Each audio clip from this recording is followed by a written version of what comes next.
आज मी बनवणार आहे निलंगा राईस. निलंगा हा लातूर जिल्ह्यामधील उत्तर कर्नाटकाला लागून असणारा तालुका आहे.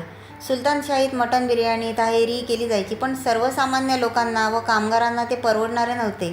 त्यामुळे येथे या भाताचा शोध लागला व मटणाच्या जागी मसूर डाळ व बटाट्याचा वापर केला गेला आणि ह्या भाताचा शोध निलंगामध्ये लागला, म्हणून याला निलंगा राईस म्हणतात. आज हा जगप्रसिद्ध झाला आहे. चला तर मग हा बनवायला सुरुवात करूयात. नमस्कार, सीमा मराठी किचनमध्ये तुमचे खूप खूप स्वागत आहे. आज मी तुम्हाला लातूरमधला प्रसिद्ध निलंगा राईस बनवून दाखवणार आहे. त्यासाठी काय साहित्य लागतं ते पहा. राईस बनवण्यासाठी मी हा कोलम तांदूळ 1.5 वाटी घेतलेला आहे. त्यासाठी अर्धी वाटी मसूर डाळ, 1 मोठा कांदा, 2-3 हिरव्या मिरच्या, 1 टोमॅटो, 2 छोटे बटाटे कापून घेतलेले आहेत. आणि मसाल्यांमध्ये काय लागतं ते पहा. लाल तिखट, थोडीशी हळद, धणा पावडर, बिर्याणी मसाला, चवीपुरता मीठ, कढीपत्ता, आलं लसूण पेस्ट, 2-3 लवंगा, मोहरी, जिरे आणि तमालपत्र एवढं साहित्य घेतलेलं आहे. निलंगा राईस बनवण्यासाठी कोलम तांदूळ वापरला जातो. मग तुम्ही कुठलाही कोलम तांदूळ घ्या चालेल. सर्वप्रथम मी हे तांदूळ आता स्वच्छ धुवून घेणार आहे. हे तांदूळ असे 2-3 पाण्याने अगदी स्वच्छ धुवून घ्यायचे. हे पहा, हे तांदूळ धुवून झालेला आहे. याच प्रकारे मी आता ही डाळ पण धुवून घेणार आहे.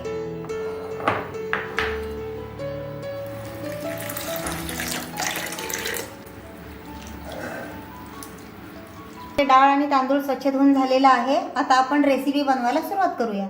आता मी या कढईत 2-3 चमचे तेल टाकत आहे.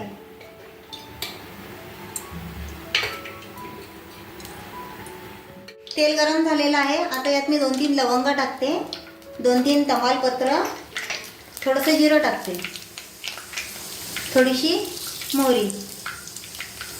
आपली जिरं मोहरी तडतडली की आपण यात कांदा टाकायचा आहे.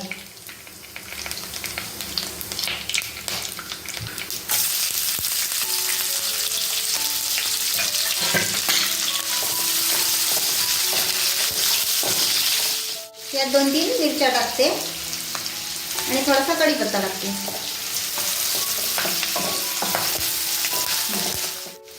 आता हे कांदा गुलाबी होईपर्यंत चांगलं परतून घेणार आहे.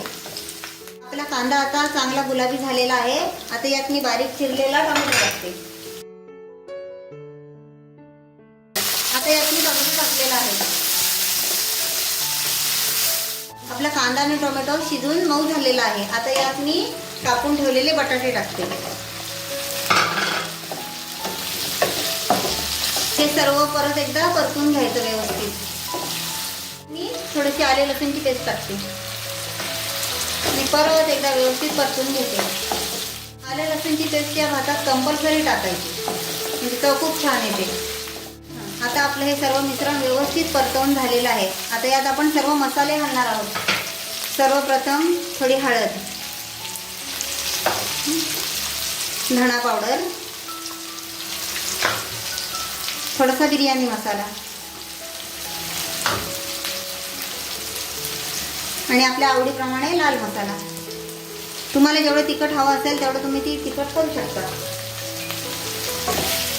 आता हे सर्व मी व्यवस्थित परत एकदा हलवून घेते. हे पहा, आपल्या मिश्रणातून तेल बघा कसं बाजूला सुटलेलं आहे. आता आपण यात डाळ आणि तांदूळ घालणार आहोत. आता यात मी तांदूळ घालून घेते आणि सर्वात शेवटी ही डाळ टाकते. आणि याच्यामध्ये मसूरची डाळ वापरली जाते. या सर्व वस्तू मी एकत्र व्यवस्थित मिक्स केलेल्या आहेत, तुम्ही पाहू शकता. आता यात मी पाणी घालणार आहे. म्हणजे जेवढे आपण तांदूळ घेतलेले त्याच्या दुप्पट पाणी, म्हणजे 1.5 कप मी तांदूळ घेतलेले. आता 3 कप ह्याच्यामध्ये पाणी टाकणार आहे. आता यात मी पाणी घालून घेते. हे पाणी मी थोडंसं गरम करून घेतलेलं आहे. सर्वात शेवटी मी यात चवीपुरता मीठ घालते.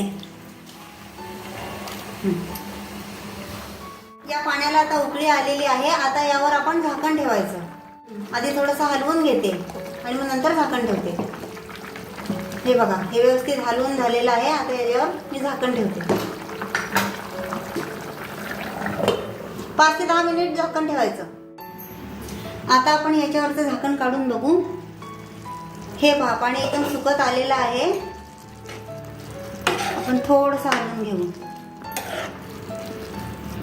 झाकण ठेवते आणि मंद आचेवर 5 ते 10 मिनिट वाफ काढून घेते. आता हे झाकण मी काढून बघते, पाहूया भात कसा शिजलाय.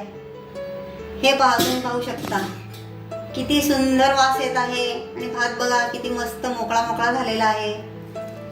हा भात थोडासा ओलसर राहिलेला आहे. आता यावर मी 2-3 मिनिट परत एकदा झाकण ठेवणार आहे. 2-3 मिनिट मंद आचेवरती वाफ काढून घ्यायची. आपली 2-3 मिनिट झालेली आहेत. आता हे झाकण मी काढून घेते.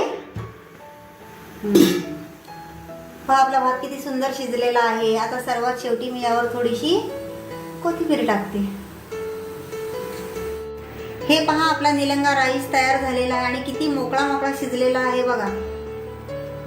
हे बघा, तुम्ही पाहू शकता भाताचा एक एक शीत अगदी मोकळा मोकळा झालेला आहे, म्हणजे अजिबात तसा चिकट झालेला नाहीये. हे बघा, हे पहा लातूर स्पेशल निलंगा राईस तयार आहे. असा तुम्ही पण बनवा. आजची रेसिपी तुम्हाला कशी वाटली मला कमेंट करून कळवा. व्हिडिओला लाईक, शेअर आणि चॅनलला नक्की सबस्क्राईब करा. भेटूया पुढच्या व्हिडिओत. धन्यवाद.